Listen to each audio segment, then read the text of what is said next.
back to the next segment in the Insights and Strategy track. I hope you enjoyed the headliner sessions that were happening just before. We're back with yet another interesting conversation and a very interesting speaker. Can we have the intro video, please? All right. Hello, everyone. So my name... Just a second. We have a video, and then we'll get you on. Great. Welcome to ZMail 2020. We are now joined by Erik Winther Paisley, Insights Director at Brand and Deliver UK. In this talk, Erik discusses the ways audiences and communities can form, fragment, and evolve, and how brands can know when to be part of a moment and when to step back.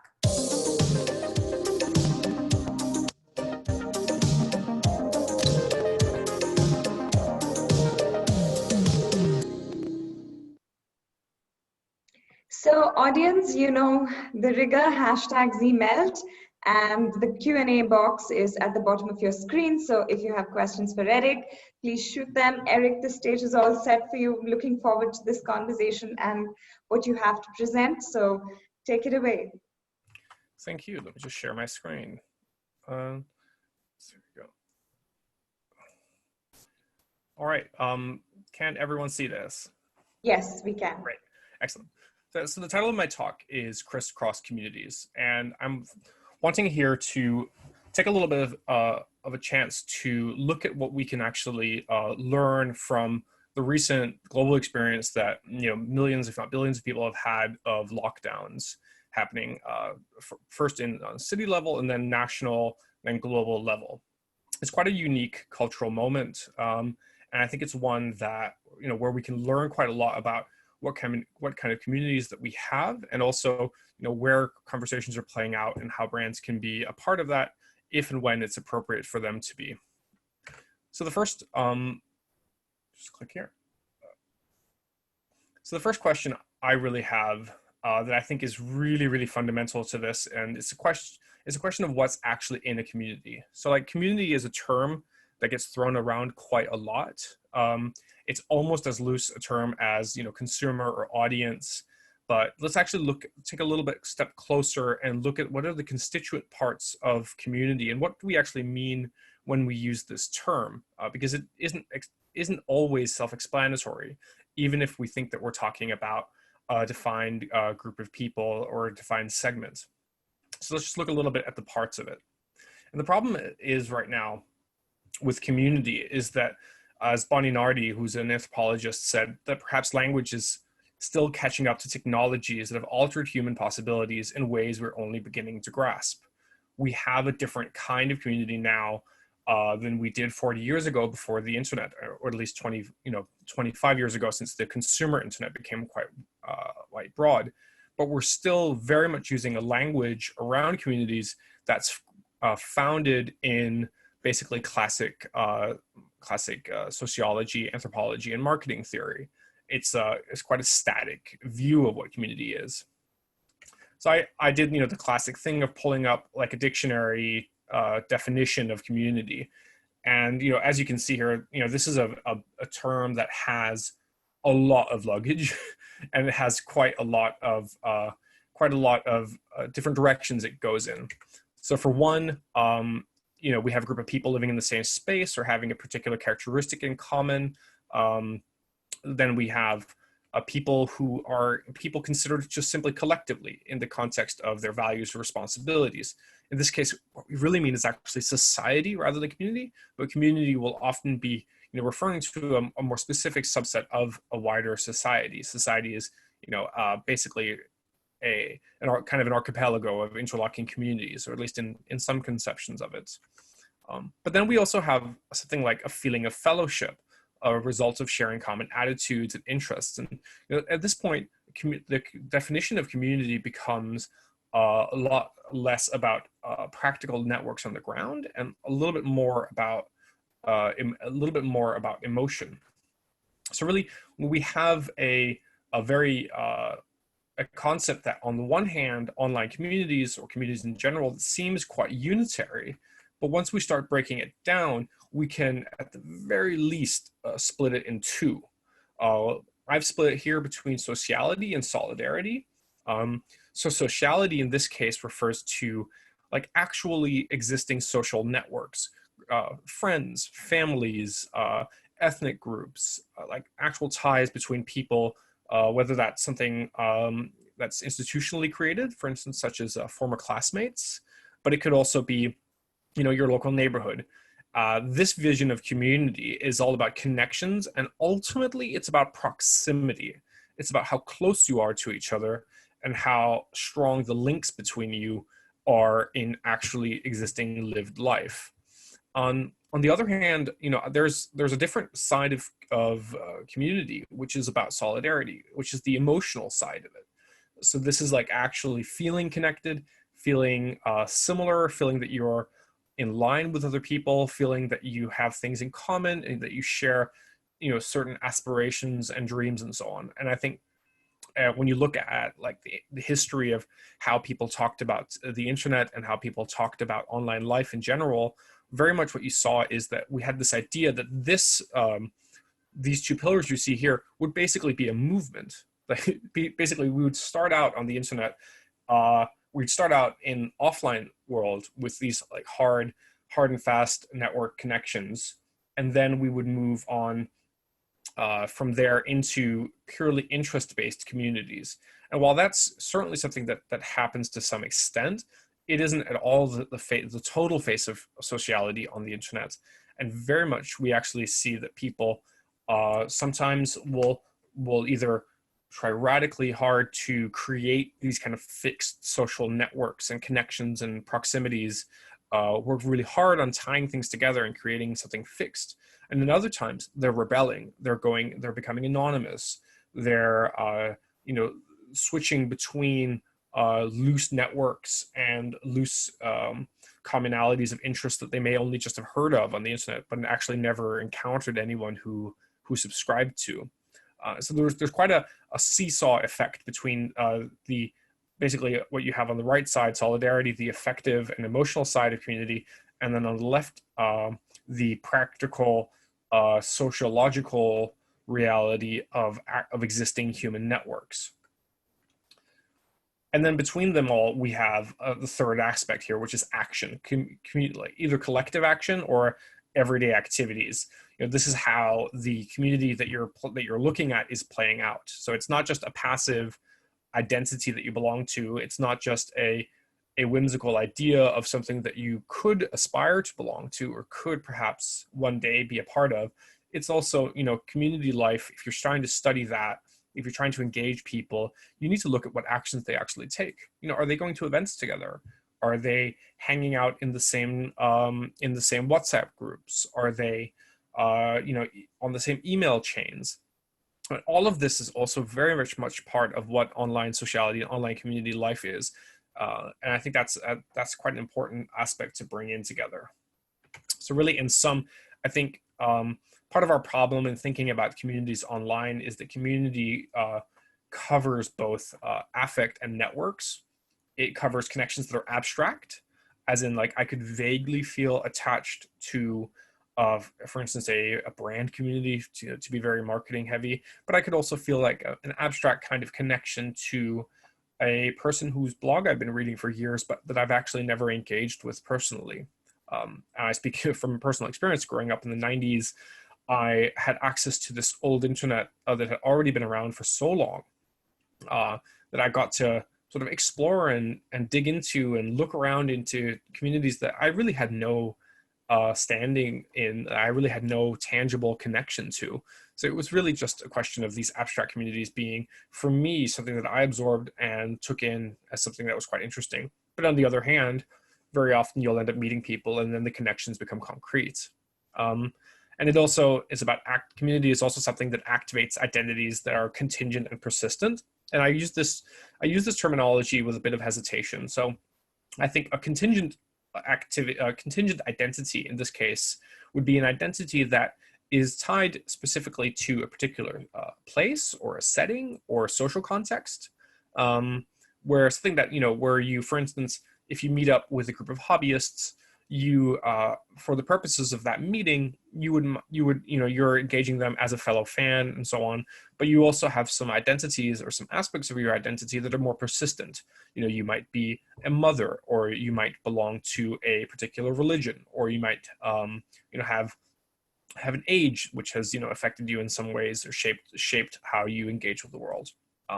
And I think that we sometimes suffer a bit when we talk about online communities, because we're mixing and mixing tight-knit groups of people who already know each other offline with emergent social phenomena that are there and gone again in just a matter of days. And I would say that I think it is too soon and too bold for marketers to judge that one kind matters or the other kind doesn't matter. But very much, there's been an idea in internet studies broadly that the whole movement would be toward effective, abstract, contingent, and fluid ways of being social online. So that's me being grumpy about the way that we talk about the internet, but that's par for the course. You'll see a lot more of that in this lecture. So I just wanted to bring out this action field that happens between sociality and solidarity. If we just take action out of it just for a second, imagine your life. Imagine the way that you yourself live. You'll have, at any given point, you'll have a network of people that are surrounding you, and you'll also have some things that you feel solidarity with, causes, for instance. Might be things that you like, or things that you have as hobbies, or places that you would like to be in your life, but where you are presently not quite there. And the communities that you take part in online are going to reflect both of these. And so the question for me is, how do we actually navigate this, and how do we actually as people, as internet users, make sense of all of this? How do we mesh the fact that I could be Erik Winther Paisley, known with this and this public profile on the left side, and and deeply embedded in a very tangible set of social connections. On the other hand, I could have much more fluid identities and aspirations that are going in all sorts of directions. So I think the concept that we should be looking at here is about the imaginary. So the imaginary, I don't mean things that aren't real yet. I mean things that are everyday imagined realities, potentialities, sort of the horizon of your everyday life. So Wenger, who's a sociologist, writes about how imaginaries can be thought of as images of possibilities, images of the world, the past, and of ourselves, that create a kind of community. So this is a very loose term for a very loose conception of it. But imagine that imagine that we're all acutely aware of the discrepancies between our everyday, concrete, tangible lives, whether they play out digitally or in real life, and our widest sets of aspirations. Some of these are collectively held. There are millions of people that subscribe to some ideas, and there are others that are deeply private, or very small, or limited to a small set of people who have a strong interest in something. Like a classic case would be Harley Davidson fans. There is a shared cultural imaginary of what it means to ride a motorcycle, and what motorcyclists are like, and what that kind of a culture is. In American culture, it's iconic, standing for liberty, masculinity, the industrial age, personal freedom. But then you also have really specific imaginaries of what the perfect Harley Davidson lifestyle is, that you'll find among the hardcore fans, who would typically be a few percent of the market. So I wanted to take this up and make this a little bit more tangible. So the reason that I think that we need to be thinking of these terms, thinking of the left and the right side of the hard social reality and the fluid imaginary, is that this maps onto media, and it maps onto popular culture, which, if you work in an agency, if you work in sales or any other kind of occupation where you need to be engaging people, you're constantly going to be running up against these kinds of divides. And they also map quite closely onto a lot of consumer behaviors that are important for marketers, campaigners, and public health even. So the one side, imagine the network side, the fixed side, and the fluid side on the media side, and then imagine how that might map onto a group to action, and how that plays out. Well, that will typically be in the form of messaging. So we have social networks, we have messaging apps, and we have media sources, content streams. And here I'm drawing shamelessly on Zoe Skaman, who gave, I believe she gave a really great talk yesterday about this topic or touching on this in relation to fan communities. But she's also brought up a super important and really educational divide between social networks and media networks.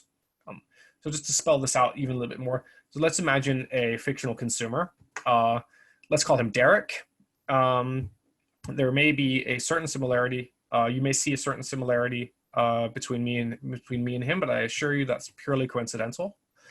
So looking at the network media messaging divide here, right? We have a network side where the networks I participate in, they map quite closely to my more persistent identities. So on my Facebook, for instance, I'll have, I'm speaking here as Derek. We'll have a group of, we'll have an identity that does match one-to-one with who I am offline. There'll be a LinkedIn reflecting professional aspirations. There'll be a personal website, which serves as kind of a holding ground for all of my different online identities, and even actually my offline, seeing as you have things like phone numbers and addresses there. Then you have the media side, which is much more the space of the imaginary, and much more wild and much more wide-ranging than what you'd see if you looked only at my actual social connections. So here you have on this, on the left column, you've got things like Reddits that I read, TikToks I follow, games I play, Twitter where I read, but also more traditional like media streams, movies, books, the aspect of Twitter that relates to news streams. And then you look at messaging as well. You'll find more fixed, stable, persistent kinds of messaging, but also ones that are more ephemeral and less impactful in the long term, and where I have more space and more freedom to explore. And so what does this look like, right? So it maps onto a set of identities and actions and imaginaries. So my persistent identities here are my maleness, me being Danish. I'm also American through my father. I live in London. I'm an anthropologist. I have these and these friends. My imaginary, on the other hand, has so much more. It's my plans, it's my nostalgia, my memory, my techno-utopianism, because I quite love big fluffy tech trends, and it's part of how I think of myself. Political convictions, my lifestyle aspirations, and through here, I'm actually, what I'm doing here is I'm not modeling an online community. I'm modeling what is essentially a life, and seeing as people draw together all these different streams of activity and meaning and communication into one, what they're gathering all that into as they engage in communities is not online behavior. What these things all lead together is a life, is a full story of a life. And I think that's quite important, because that tells us a lot about where outside stories, news stories, marketing campaigns, political campaigns, where they sit in this. They're not going to enter into persistent identity fields. They're not going to enter into work right immediately. Most likely they're going to filter through to me through my imaginary, through my media exposures, and from there it can be quite a process for that to translate into action, and for those actions to translate into persistent changes in identity, which was very much the thesis of what would happen when online communities started forming and competing, as it were, with offline ones, which is something that was talked about a lot in the 80s and 90s as kind of the future of internet sociality. So what makes this unique about the internet, though, is how readily they let these social imaginaries that we all have play out in ways that are ephemeral, as in they're very short lasting. They can only some of them might last for a few days, others might go on for years, and how playful they are. There's not necessarily a built-in seriousness to it. You can change your avatar, you can change your name and status much more readily than you can your persistent identity, and the fluidity of it, which is that it doesn't necessarily ask you of all that much. Like, you can play around with imaginaries, you can engage with them, you can put them aside, and you can take them into your life, and you can treat them as things that you sprinkle into your everyday life, rather than things that necessarily are supplanting or transforming your whole life. And I don't really believe very strongly in digital dualism, but there are aspects of the internet or aspects of the media forms and interaction forms that we have access to on the internet that very much allow for at least some of that kind of utopian playfulness that was talked about in the 90s to still be part of everyday life. So I've been looking at a lot of practice on where communities that form on the internet, where they actually play out and how this happened. And I went back just a few days ago, and I talked to people about their experience of joining the internet, whether that was in the back in the 80s or 90s. And throughout it all, we see that there's been online communities that have both served to give us a stable identity and a stable community and a stable social network online. For instance, like down on the left here, you'll see this lovely like park arrangement here. You'll see RC groups, you'll see BBS boards, very much social networks that were building and were growing and growing and growing as people linked up to them. But then you also had a lot more fluid and flexible and imaginary driven online activity, even going back to the 80s and 90s. So, you have these deeply whimsical, deeply comical, deeply funny GeoCities, angelfish, tripod sites that people created back in the day, all about just their hobbies and their habits and their passions. And I think it's very fascinating that basically, even as we always feel as though we're on the cusp of constant digital transformation, very much most of this dynamic has been playing out for 20, 30 years. And the reason it's been playing out for 20, 30 years is because this dynamic isn't inherent to life on the internet. It's inherent to life on the planet and as a human. And I think that's a really important point. So I showed you my my little social chart there before, but let me show you another one from a researcher called Daniel Miller, who he's at UCL in London, and they did a project called Why We Post, which is an amazing project spanning global social media habits across the world in I think 15 different field sites. And they're trying to look at, what makes social media social and how are people using it in everyday life, to sort of get beyond the Trendex and start looking at everyday tangible life. How is it that people are playing out? How are communities forming? And so something a key concept that he pulled out here was about scalable sociality, about how the boundaries can scale up and down, and how different networks nest within each other. So at the inner core here, you see Snapchat, which is used for messaging and actions among people who are very, very close in this community. So these are kids 11 to 18 years old in England. And then you have an outer ring of Instagram, which is open to strangers and publics. And these things are nested just the way that my social networks would be nested, just the way that almost everyone's would be. And if you did a concrete analysis, you'd probably find that these kids are communicating in probably half a dozen different social groups and social contexts. And in these, they're activating different kinds of imaginaries, and they're projecting themselves in different ways. And I think that's really fundamental to understanding the kinds of spaces that we have online. So I wanted to divide a little bit here, to look at 3 ways of looking at community online. And the first one is, being, again, as I said, networks, imaginaries, and then action spaces. I think, you know, in a moment, I'm going to move on to talk about some of the activities that we've seen during COVID. But before I move on to that, I wanted to talk first a little bit about how when we see a lot of brand campaigns try to engage people on the internet, we see, you know, endless campaigns about trying to get people to on board with a hashtag or on board with user-generated content.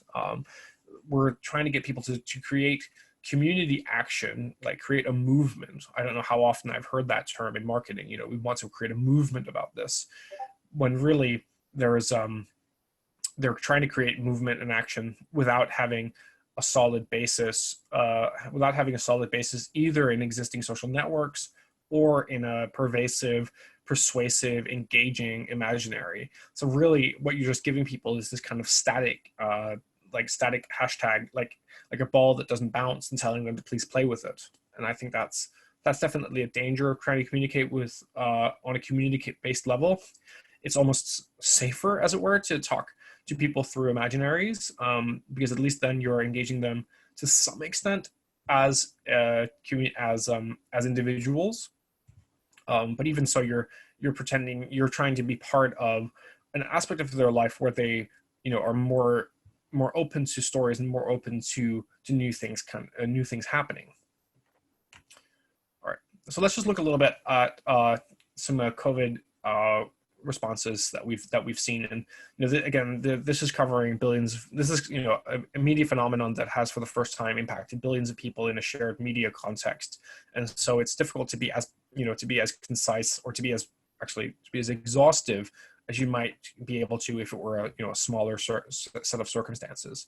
But let's look at it through this model that we had before. And here I'm just going to focus on networks and imaginaries. So I looked at quite a lot of different networked activities, the ones that were available to me. So I looked at things like Reddit boards, I looked at Facebook groups, I looked at nextdoor.com, which is, you know, a community local-based website where people in their neighborhoods can talk about you know, things that affect them, and just to look at the kind of some of the feelings and some of the activities that took place here.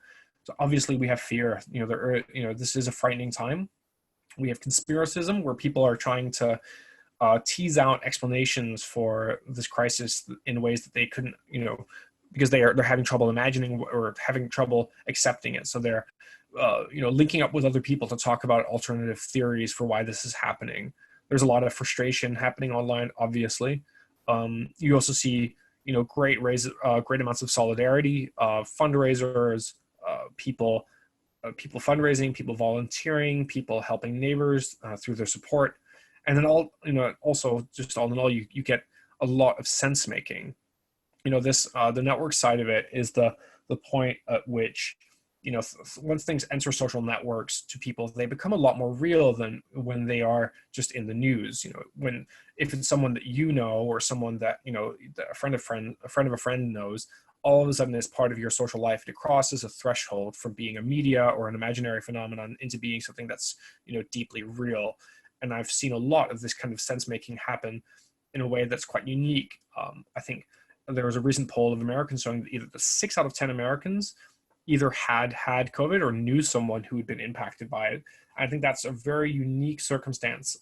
This is the first, you know, one of the first pandemics that's been able to propagate has been able to propagate as news through social networks on this scale. Whereas, you know, in the past, it would have been more fragmented, like, you know, in 1920, where you mostly had access to press, to telegrams and radio, and actually not radio, sorry, newspapers and press. So yeah, you know, some of the face of this difference, you know, I'm finding thousands and thousands of COVID-19 support groups. I have people, you know, you've got people just plain out complaining about what's going on. You have people who are looking for like really specific situations that have happened to them, like losing their sense of smell and taste and so on. And this is exactly as you would expect. And this is ultimately no different to what would be happening before social media. And then we have the slightly crazier, the quite wilder space. which is about, the imaginaries. And I've seen a lot greater scope of reactions here. Obviously, you've still got boredom and fear, frustration, but there's also humor, there's romanticism, and there's perseverance. And I think it's interesting that in media-oriented networks, and I especially looked at Instagram and TikTok, and I know I'm running close to my time, but I looked at here, and the scope of imagination, the scope of creativity that you find here was really quite unique because it was less bounded by persistent identities and social links. It's like you'll find amazing art that people have made. Here someone is trying to romanticize social distancing. So he has a two meter measuring pole, and he's being poured a glass of champagne in lockdown. This kind of like very kind of gallows humoristic, very kind of ironic take on, we're all in this together, so let's just try and romanticize it as much as we can. But really, I think the big story here is going to be TikTok. It's grown massively over the last couple of years, or the last couple of months, and some of the phenomena that we've seen are things like the category is competition, where people dress up in different costumes, and they all try to dress up based on their whatever they had available. So you've got toilet paper dresses, you got duvets, you have people making the most outlandish costumes out of newspapers and everything they have together, just to create like a sense of sense of shared community. I'm just going to show you just some of these. Category is social distancing. DJ, start the music. So as you see, they're quite amusing. There's a ton of them, and they're all like speaking to this collective imaginary of experience there of pop cultures.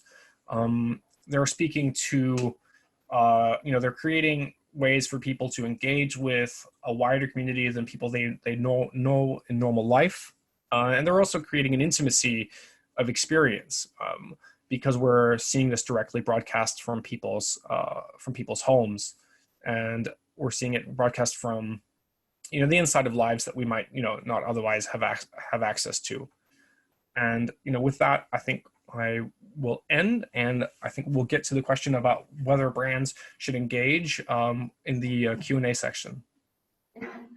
Actually, for anybody who watched Zoe's segment yesterday, this would really make a connection, because a lot of what you guys spoke about are about brands and communities, and brands leveraging communities, and then communities from a fandom point of view. I think, thank you so much. That was a phenomenally insightful session, Erik, because when you look at the kind of work that's going on and the examples that you quoted, and the kind of world that this has suddenly become, you realize the mammoth thing that it is, right?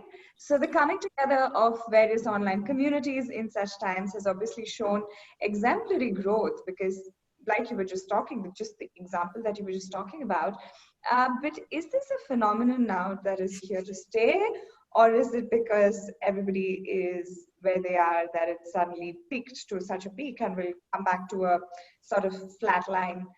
Tell us a little bit about that. So I looked at some earlier examples of similar situations where millions of people are all of a sudden finding themselves participating in a shared media phenomenon. One that came to mind was 2011, where there was the so-called Twitter revolution in Egypt. Around there, for a few weeks, we saw an explosion of online activity, often driven by demonstrators wanting to see the end of the rule of the then president Hosni Mubarak. A lot of great jokes and hashtags and campaigning happening, and then that did actually vanish after a while, because these communities were ephemeral. They were specific to that situation. I think what happens, the legacy that leaves is that it becomes a memory, and it becomes a part of how people it becomes a part of a shared understanding or shared history of how we socialized online. Do you remember when? And we see that there's a lot of space for nostalgia on the internet nowadays. I've actually already seen, so I've been following how COVID has played out on, especially on TikTok for a few months now. And I can see that we're already in a very different place now than we were in April. So back then it was all about like hoarding toilet paper and lockdown. And now you're actually starting to see people do like retrospectives even. So it is a very fluid moment. And I think that also makes it difficult for brands to join on the bandwagon. Like, a trend on Twitter or a trend on TikTok might only go on for a few days. And I don't know what, everyone's agency life is like, but it might take 10 days to get signed off from a client. And by then you could be very late to the party and really not bringing all that much. Wow. That tells you how real time and how quick and all of this is happening, right? So my connected question is, how much is too much? Is there a stepping back? Is that necessary? What becomes overwhelming, and how do you sense or gauge that in any point in time? So I would look a lot at what category are you in, first of all? What are you, if you're a brand that, naturally speaks to a moment that's happening right now. So let's say that you produce telecommunications equipment, or that you produce homeware, or you produce jogging clothes, or clothes to wear around the house. Then you might want to be part of this moment, because then you actually have something specific and you can latch on to conversations that are happening organically, and it'll be the right time or the right moment. But if you look at the totality of people's information flows, their news are going to be flooded with COVID. Or whatever issue is up in the time. Their news are going to have it. They're going to be hearing it from friends, families, groups. They're going to be hearing it from every single source. And the question is, you only have so much marketing budget. You only have, you have a range of messages that you can go out with. And, do you want to be just, the organization number 57 that they have no particular strong connection to, that's, telling you that we're all in this together? Actually, maybe I'm just a little bit cynical here, but I actually think it'd be much better to say, we sell really comfy loungewear, and we know a lot of people are working at home right now. So, this is our product. This is what you should be imagining yourself, and how much better your life would be if you had some of these products that we're providing. Absolutely, right? Because there is merit in honesty and authenticity. Oh, yeah. And if you can be honest about where you're relevant and actually bring the conversation to relevance of your brand and the value that you represent, you're not perhaps going to get people annoyed about, but how do you fit in the scheme of things, right? There's a Shakespeare quote, which is all the world's a stage. And the question is, what are brands in this? I think brands, if all the world is a stage and consumers are going to be the actors, well, brands provide props and scenery, much beloved props and scenery that really add to the show, really, bring light, bring something exciting, bring something new, bring something different, and so on. But, it's props. What a beautiful metaphor, bringing together of those two ideas. Thanks, Erik. There is a question before I go on rambling. Angira Lahiri asks, if there is such a huge differentiation between network and media, why are we seeing a convergence of formats across platforms? Like stories moved from Snapchat to IG to FB to WhatsApp to Twitter, or short video format from TikTok to Reels on IG? Actually, interesting question. Oh yeah, no, definitely. I remember a couple of years ago, I was working at Global Web Index when they started publishing a lot of work about what we called, Nisa Binder, my old boss, called antisocial social, and looking at how basically there seemed to be a tendency for people to be doing less socializing on social networks and more, just as the question askers pointed out, doing more content. Well, I think we need to differentiate quite strongly between the activities happening even on the same platform. So, Instagram has networking aspects through DMs and through close friends lists and so on. Same with Snapchat. People are, I would go back to the slide, but if you look at the scalable sociality, I think even if you look quite closely, you're going to see that people are socializing in smaller circles even on this platform, even as they consume a lot of content through it. So I think it might be hard to look at, to see this trend play out if you're looking app by app. But if you're looking at it from a user by user perspective, I think you will see a divergence. Right. I think that makes a lot of sense, because it's also because users perhaps want to play around, or because at some point in time you want all of it in one place, right? Yeah. So it's so much more simpler if I can do the reels on Instagram and do my stories and do my, creations and networking. It just makes a lot more sense. And I think which is why that's perhaps staying as relevant as it continues to stay. So Angira, I hope that answered your question. If you can unmute and make a comment or say something, because that was yours. Yeah. Hi, this was such an insightful session. So I have a follow-up question to that. So are we looking at moving towards super apps like we are seeing in China? Like we want to do everything on one app itself? So well, if I knew that, I'd probably be much better off than I am today. But I think no, the Chinese media landscape is quite distinct. I intentionally didn't look at Douyin or the Chinese landscape, because it has some structural aspects that are different to the way it works in the West. I think yes, it's very possible that we would see this kind of integration. So like, we've already seen that obviously there's shoppable Instagram posts that came just a few years after it was they started taking ads. I saw that TikTok announced that they're starting to allow creators to sell products. And obviously Facebook has been trying to get into this with their marketplace and with payments and even with Facebook Libra. So I can see how that is something that if you are the owner of a large social media platform that you would try to push, but I would expect also that there would be a pullback, because people will also try and carve out private spaces and non-commercial spaces even within these kind of contexts. So it depends. I think the more tightly integrated like commerce and identity become on a platform like Facebook, the more space you'll see for, and I hate the term, but dark social. The more space you'll have for that, because people don't always want to be tied down to one particular online identity or presence. Yeah. Angira, there you go. Responses to both your queries. Yes, thank you so much. We have 2 more minutes, Erik. So I'm gonna tell everybody that it's not by design that you designed the cryptic clue, which is meant to reach you right above you. It's actually because there's a mirror image impression that's coming through. So if you can tell everybody where they can find you. Yes, absolutely. Yes. Can I type it in the chat? But yeah, no. So my Twitter is EW Paisley. So that's at EW Paisley. And you can also find my website, which is just my last name. It's wintherpaisley.co.uk. So I will.